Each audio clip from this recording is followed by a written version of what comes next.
Come along with me as we transform this kitchen by building our own kitchen cabinets. Now, obviously, a lot of things had to happen, like demoing the kitchen and then removing a wall to open up the kitchen into the living room. We had to redo the floor as well, move some piping, move some doorways, add some drywall, and of course, we had to paint the whole room. After everything was said and done, we were left with this. At this point, we're ready to measure everything and create our kitchen cabinet plan. And this is that plan inside of SketchUp. There are different ways to do the bottom of your cabinet. You can either cut out a toe kit in your plywood, or you can do what I did, which was using 2x4s to create the base. The reason why I did this is because it makes it easier to level and save you plywood pieces.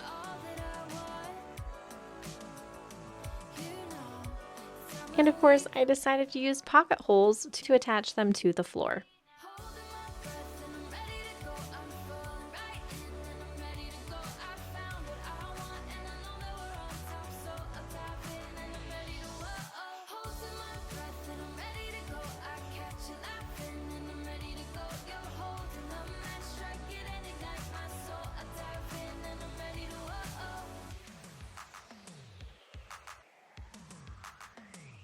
Once these were all built, we were ready to cut the plywood for the cabinets themselves.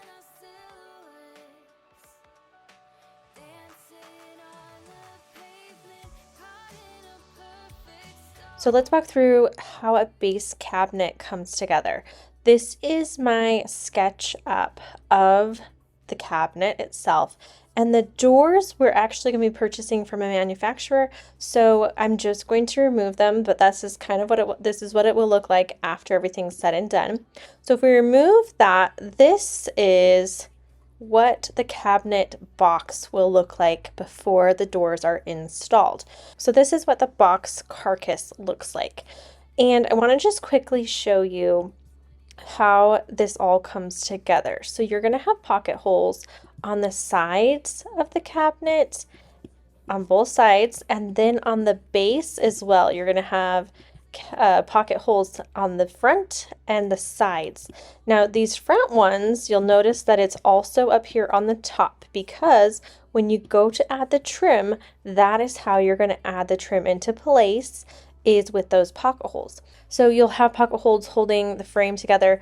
You'll also notice this spot right here, and this is the drawer slide support, because once you add the trim, you need to push out that area so that the drawer can actually slide out of the cabinet. So you have to add these drawer slide supports when you're adding the face of a cabinet with trim. I would recommend adding those and putting any peg holes that you're doing for a shelf, if you're doing shelves, before you actually start assembling this cabinet. It will save you a lot of time in the long run of trying to add those in later. So we are going to add in all of these areas. There's pocket holes over here, and they're just going to all be coming together. Then you'll add the back of the cabinet, and this is just a 1/4 inch material that you just nail into place here. Once that's all nailed in, your cabinet's ready to be installed, which you can install it by using screws up here, or you can use screws to that bottom 2x4 pieces that we did.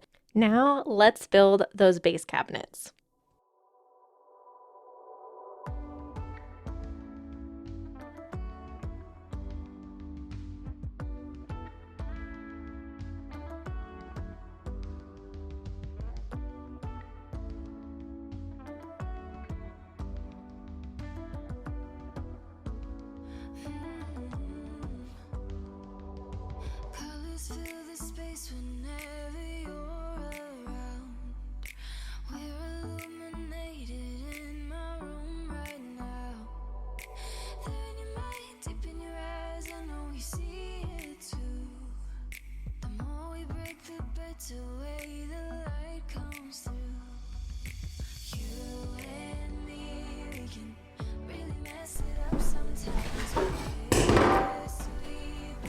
And this is me just checking the fit of that first cabinet.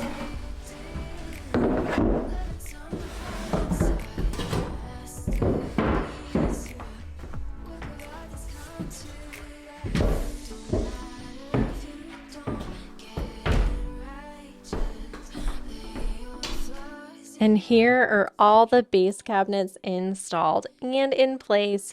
Except for the sink, it does need some holes drilled into it for the piping, but everything else is ready and level.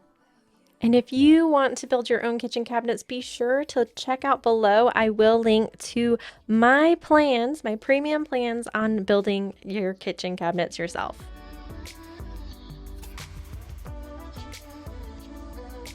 Now this kitchen is not my own, it's my brother's, and he wanted an island. So we are building this tiny little island, so we need to add the backing and the support to hold the weight of the countertop.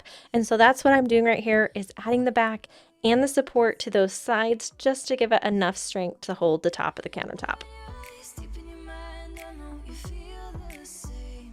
So let's talk about the sink cabinet before we put this together. The sink cabinet needs some extra support to hold the weight of the Farmhouse sink because we are using a Farmhouse sink. If you're not doing a Farmhouse sink, then you will build their cabinet slightly different. But in this case, my brother wanted a Farmhouse sink, so that's what I'm building. So to do this, let's remove the trim so you can see it better. The very base of the sink, and then these supports hold it to the ground. Think of this as like a header for a window or a door. It's the framing that you would do for that too. Some people also put 2x4 connecting this one to this one, so you can connect it that way if you would like as well. But I found this to be sufficient. So that is what I'm going to build now. The easiest way I found to add these supports is to flip the sink upside down and put the cabinet on top of it, and then add the supports exactly where they need to be. I will mention that there is a plywood piece underneath all of this to make sure it is as level and as flat as possible.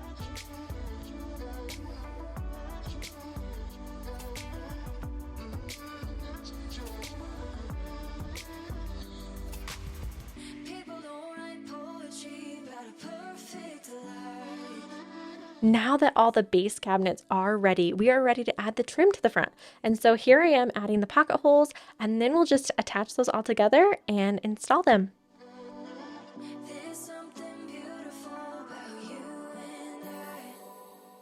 I want to share a quick tip. The clamp that made this so easy was this flat head clamp, and that is to make sure that those pieces are all flat and level together. So I recommend, if you don't have one of those, make sure you buy one.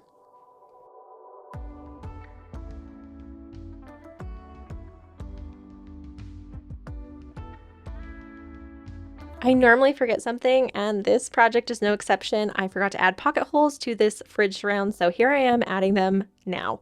But after I got them all installed, the kitchen looked like this.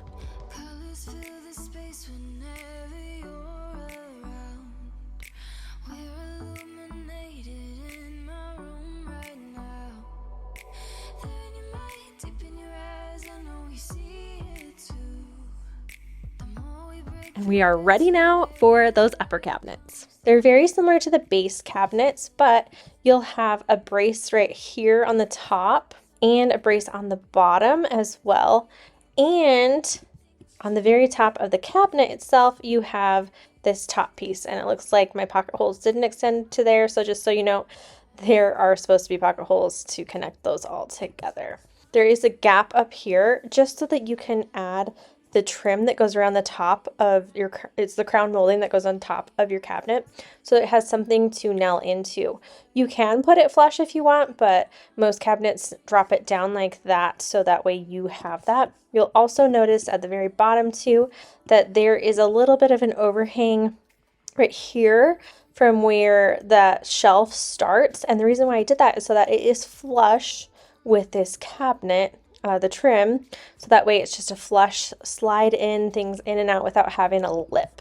So that's why I did that. You can also then easily add lighting underneath that cabinet as well. So let me show you what I'm talking about by assembling these upper cabinets.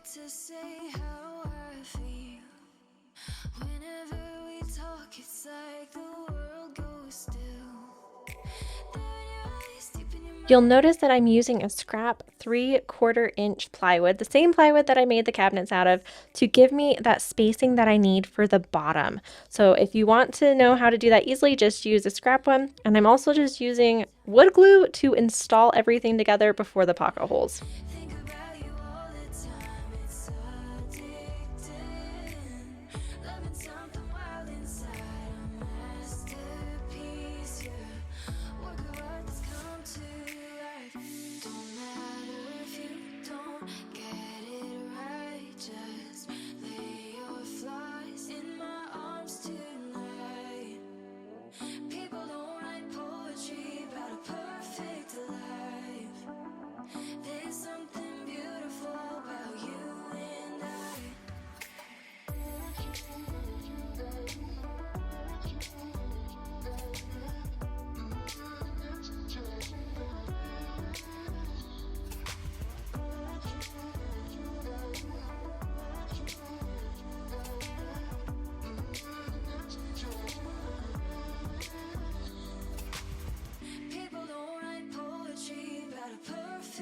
And here are those upper cabinets all ready for the trim, but here's a close-up of those peg holes that I was telling you about. Something that I forgot to mention earlier was that when you go to install this trim, you need to make sure that it has a lip. It has a 1/4 inch lip from the cabinet box. And so what I'm doing here is I'm just using a 1/4 inch scrap piece just to make sure that I have my spacing that I need.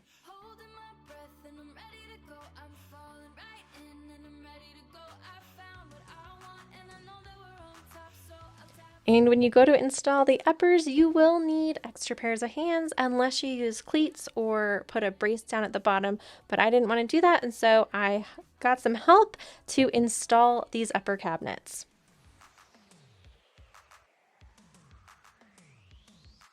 And here's a close-up of those screws. Now we were dealing with a plaster and then brick wall, so I added 3 because I had to use special bracing for this, but that's what it looks like on this cabinet.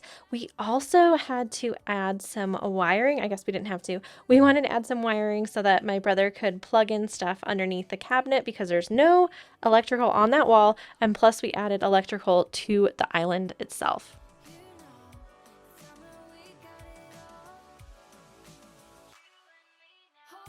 The cabinets are officially built.